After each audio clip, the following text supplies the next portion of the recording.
선목교회 성도님들 청년부 담당 최진우 전도사입니다. 선목교회에서 2022년을 맞이하여 카페를 개장했습니다. 저도 지난 주일에 가보았는데 굉장히 분위기가 따뜻하고 이쁘게 잘 꾸며놓았더라고요. 커피 또한 맛있었습니다.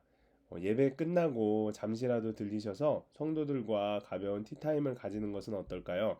물론 마스크 착용과 박영에 힘쓰면서 말입니다. 2022년 1월 11일 화요일 큐티 방송을 시작하겠습니다. 하나님 감사합니다. 새해 우리 교회 분위기 좋은 교제 장소를 허락하여 주심에 감사합니다. 커피의 향이 그 공간을 가득 채우듯 예수 그리스도의 향기가 우리의 삶을 가득 채우길 소망합니다.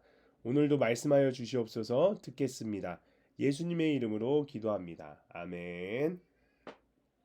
네, 오늘 하나님께서 우리에게 주신 말씀은 창세기 3장 14절에서 24절까지의 말씀입니다. 여호와 하나님이 뱀에게 이르시되 내가 이렇게 하였으니 내가 모든 가축과 들의 모든 짐승보다 더욱 저주를 받아 배로 다니고 살아있는 동안 흙을 먹을지니라. 내가 너로 여자와 원수가 되게 하고 내 후손도 여자의 후손과 원수가 되게 하리니 여자의 후손은 내 머리를 상하게 할 것이요 너는 그의 발꿈치를 상하게 할 것이니라 하시고 또 여자에게 이르시되 내가 내게 임신하는 고통을 크게 더하리니 내가 수고하고 자식을 낳을 것이며 너는 남편을 원하고 남편은 너를 다스릴 것이니라 하시고 아담에게 이르시되 내가 내 아내의 말을 듣고 내가 내게 먹지 말라 한 나무의 열매를 먹었은즉 땅은 너로 말미암아 저주를 받고 너는 내 평생에 수고하여야 그 소산을 먹으리라. 땅이 내게 가시덤불과 엉겅퀴를 낼 것이라. 내가 먹을 것은 밭의 채소인즉 내가 흙으로 들어갈 때까지 얼굴에 땀을 흘려야 먹을 것을 먹으리니 내가 그것에서 취함을 입었음이라. 너는 흙이니 흙으로 돌아갈 것이니라 하시니라. 아담이 그의 아내의 이름을 하와라 불렀으니 그는 모든 산자의 어머니가 됨이더라. 여호와 하나님이 아담과 그의 아내를 위하여 가죽옷을 지어 입히시니라. 여호와 하나님이 이르시되 보라 이 사람이 선악을 아는 일에 우리 중 하나같이 되었으니 그가 그의 손을 들어 생명나무 열매도 따먹고 영생할까 하노라 하시고 여호와 하나님이 에덴 동산에서 그를 내보내어 그의 근원이 된 땅을 갈게 하시니라. 이같이 하나님이 그 사람을 쫓아내시고 에덴 동산 동쪽의 그룹들과 두루 도는 불칼을 두어 생명나무의 길을 지키게 하시니라. 아멘. 네, 먼저 본문을 설명하겠습니다. 오늘 본문을 요약하자면 뱀은 하나님께 저주를 받아 배로 다니고 살아있는 동안 흙을 먹으며 여자와 원수가 됩니다. 여자는 임신하는 고통과 함께 남편의 다스림을 받게 되며 아담은 흙으로 돌아갈 때까지 땀을 흘려야 먹을 수 있게 됩니다. 하나님이 아담과 하와를 위해 가죽옷을 지어 입으신 뒤에 그들을 에덴 동산에서 쫓아내십니다. 네, 조금 더 자세히 본문을 살펴보도록 하겠습니다. 14절에 흙을 먹을지니라 이 말은 그 짐승이 저주를 받아 극히 낮아질 것을 가리키는 것입니다. 그리고 15절에 우리가 이 15절에서 주목할 네 가지 요소가 있는데 첫째, 사람과 마귀를 서로 원수되게 하는 이는 하나님이시라는 것입니다. 그리고 둘째, 사람이 마귀와 원수된 상태가 구원이라는 것입니다. 그리고 셋째, 여자의 후손과 뱀의 후손이 서로 적대 행위를 계속하는 것입니다. 그리고 마지막으로 넷째, 택한 백성의 구원은 그 백성이 마귀의 머리를 상하게 함으로 성립됩니다.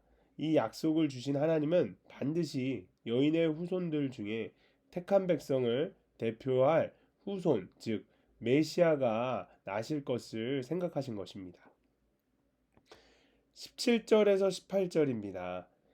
인간이 범죄함에 따라서 그들이 사용하는 땅도 저주를 받았습니다. 인간의 구속이 완성할 때야 땅도 새로워집니다. 19절 너는 흙이니 흙으로 돌아갈 것이니라. 아담이 받을 저주를 선언하신 것입니다. 곧 그가 땀을 흘리며 고통하는 것은 죽음의 전주곡이고 그 결과는 죽음이라는 것입니다. 방금 우리가 봤던 너는 흙이니 흙으로 돌아갈 것이니라는 인간의 죽음은 자연적인 결과인 듯이 생각됩니다. 근데 만약 그렇다면 2장 17절 내가 먹는 날에 반드시 죽으리라는 말씀과 모순이 됩니다. 분명히 2장 17절은 사망은 죄의 값임을 말해 줍니다. 그리고 21절 보겠습니다. 하나님께서 아담과 하와에게 가죽 옷을 지어 입히신 목적은 장차 인생들이 구속을 받아 그리스도를 옷 입듯 하게 될 것을 보여주려는 것입니다. 그리고 22절에 이 사람이 선악을 아는 일에 우리 중 하나같이 되었으니라는 표현이 나옵니다. 그들이 하나님과 같이 되었다는 것이 아니고 풍자를 하시는 말씀입니다. 그들은 실상 범죄한 후에 더욱 어두워졌습니다. 어, 또 22절에 그가 그의 손을 들어 생명나무 열매도 따먹고 영생할까 하노라 하시고 이렇게 나오는데 하나님께서는 아담 하와가 범죄한 후에 생명나무 실과를 먹는 것을 원치 않으셨어요. 그것을 먹는 것은 여전히 하나님과 교제함이니 하나님이 그것을 허락하실 수 없습니다. 그들은 하나님의 계명을 어겼으므로 하나님을 떠나야 됩니다. 그리고 하나님을 떠나는 것은 곧 죽음을 말하는 것이죠. 네, 일단 본문 설명은 여기까지 하도록 하겠습니다. 그리고 그 다음은 적용입니다. 하나님이 여자와 남자에게 축복의 벌을 주십니다. 축복의 벌이라고요? 이거 한번 들어보실래요?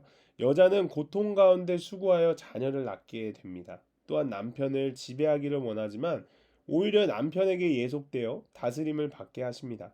반면 남자에게는 평생 땅에서 수고해야 하는 노동을 형벌로 주십니다. 이처럼 여자는 결혼 관계 속에서 남편 때문에 깨어집니다.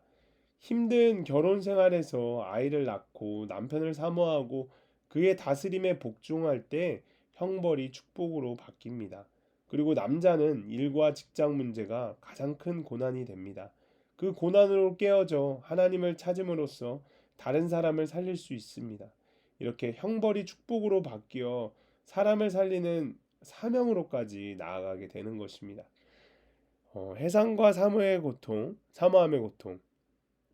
노동의 고통으로 힘들어합니까? 나에게 주어진 저주의 벌이 축복의 벌이 되어 다른 사람을 살리는 데까지 나아가고 있습니까? 우리가 한번 생각해 보았으면 좋겠습니다. 네, 그 다음 적용할 부분은요. 아담은 뼈 중에 뼈, 살 중에 살이라고 부르던 여자에게 모든 산자의 어머니라는 뜻으로 하와라는 이름을 지어줍니다. 그리고 하나님이 그들에게 가죽옷을 지어 입히십니다. 하지만 하나님은 아담과 하와가 생명나무에 접근하는 것을 금하시려고 그들을 에덴 동산에서 쫓아내십니다. 자기 능력과 지식으로 생명나무를 해하려는 것을 막으신 것입니다. 그럼에도 하나님은 약속된 여자의 후손을 통해 모든 이가 생명을 얻게 하셨습니다. 스스로 구원할 수 없는 인간을 위해 예수 그리스도를 보내 우리를 구원하신 것입니다.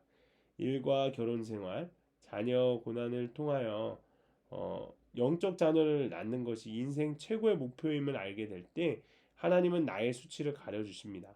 무화과 나뭇잎으로도 가릴 수 없는 나의 죄와 수치를 하나님이 가죽옷으로 덮어주신 간증이 있습니까? 한번 생각해 보셨으면 좋겠습니다. 네, 다음은 묵상 간증을 우리가 함께 읽도록 하겠습니다. 오늘 우리가 함께 읽을 묵상 간증은 83쪽에 권혁종 씨의 체휼하지 못하는 가장입니다. 어머니가 저를 임신하셨을 때 아버지는 군에 복무하고 계셨습니다. 이런 이유 때문인지 몰라도 저는 자라면서 아버지에게 사랑을 많이 받지 못했습니다. 아버지는 어려운 가정 환경을 딛고 자수성가하신 분이기에 자기애가 강하셨습니다. 저는 그런 아버지를 존경하지만 제 의견을 내세우진 못했습니다. 대학도 아버지의 결정대로 갔는데 집안 형편상 하숙을 할 수 없어 13평 아파트에 5식구가 사는 이모 댁에 얹혀 살면서도 불편한 마음을 내색하지 못했습니다. 결혼해서 아내는 시아버지의 지시하는 말투에 불평을 많이 했습니다. 하지만 저는 아버지와 부딪히는 것이 싫어서 우리 아버지 같은 분이 어디 있다고 불평이야? 라며 아내의 말을 무시하고 아버지 말씀에 무조건 복종할 것을 강요했습니다. 아내를 불편하게 한 또 한 가지는 명절 때마다 시골에 있는 큰 댁에 가서 차례를 지내는 것이었습니다. 교회를 다니는데 꼭 그 멀리까지 가서 차례를 지내야 해요. 본가에서 추도 예배를 드리면 안 돼요. 라며 부모님께 상의 드려보자고 아내가 제안했지만 저는 아버지가 말씀하기 전까지는 안 된다면서 거절을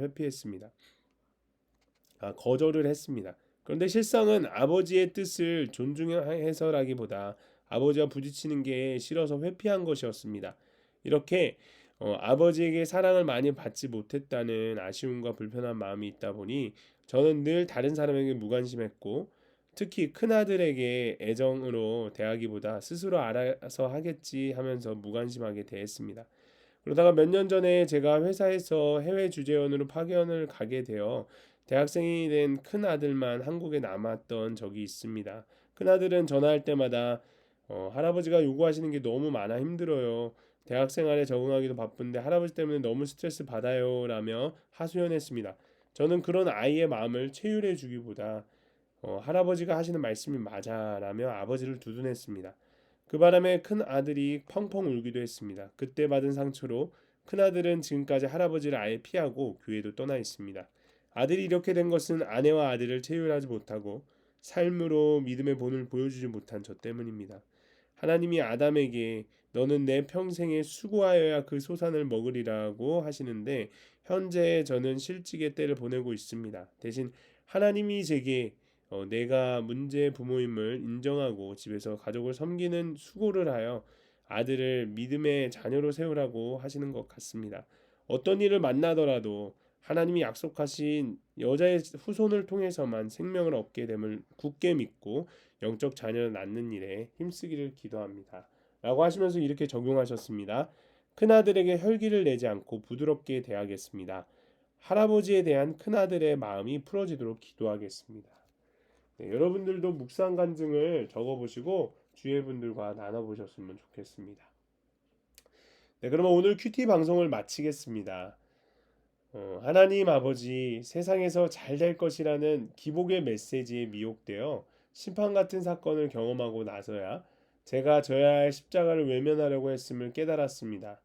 제가 허락하신 형벌을 잘 받아냄으로써 저주가 축복으로 바뀌게 하시고 다른 사람을 살리는 데까지 나아가 영적 자녀를 낳는 것을 최고의 목표로 삼으며 살아가도록 인도해 주시옵소서. 감사합니다. 예수님의 이름으로 기도합니다. 아멘.